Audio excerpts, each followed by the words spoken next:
गरज नसलेल्या शक्तीपीठ महामार्गाविरोधात महामार्गामुळे बाधित होणाऱ्या हजारो शेतकऱ्यांनी वाखरी ते पंढरपूर सद्बुद्धी दिंडी काढली।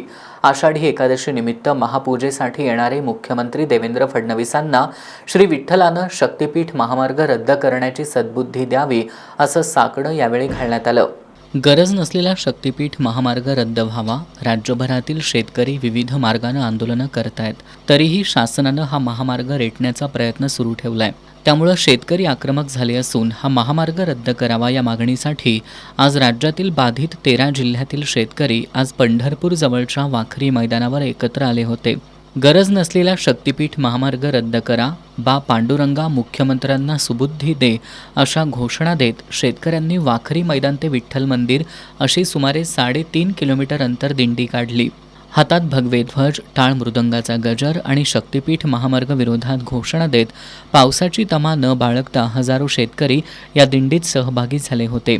दिंडी विठ्ठल मंदिराच्या नामदेव पायरीजवळ पोहोचल्यानंतर त्या ठिकाणी खासदार धैर्यशील मोहिते पाटील, आमदार सतेज पाटील, आमदार जयंत पाटील, माजी खासदार राजू शेट्टी, माजी मंत्री महादेव जानकर, आमदार अमित देशमुख, आमदार कैलास पाटील, आमदार अभिजित पाटील यांच्यासह संघर्ष समितीचे प्रमुख पदाधिकारी आणि 13 जिल्ह्यातील बाधित शेतकऱ्यांनी सामूहिक प्रार्थना केली।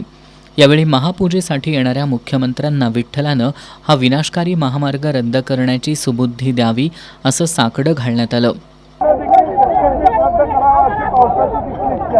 निसर्ग देखील आमच्या बाजूला आहे। आता मुख्यमंत्र्यांनी निर्णय घ्यावा, विठ्ठलाला आम्ही साकडं घालणार आहोत की सुबुद्धी मिळावी आणि 25 तारखेला आषाढीच्या दिवशी या महाराष्ट्राला एक खुशखबर म्हणून मुख्यमंत्र्यांनी रद्द केलेल्याची घोषणा पांडुरंगाने सरकारला सुबुद्धी द्यावी ही मागणी आता आम्ही करतोय। अपेक्षा आहे की सरकारने हा रद्द करावा।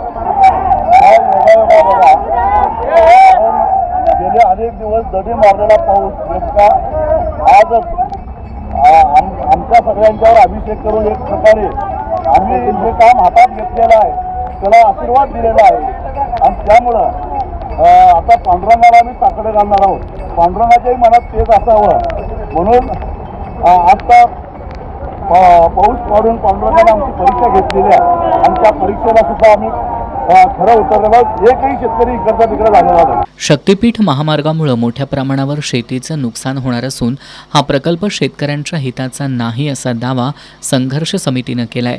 सरकार जोपर्यंत हा प्रकल्प रद्द करत नाही तोपर्यंत हा लढा थांबणार नाही असा पवित्रा शेतकऱ्यांनी घेतला असून आषाढी एकादशीच्या पार्श्वभूमीवर झालेल्या या आंदोलनामुळे सरकारवरचा दबाव वाढला असून सरकार आता तरी हा महामार्ग रद्द करण्याच्या हालचाली सुरू करणार का हे पाहणं महत्त्वाचं आहे।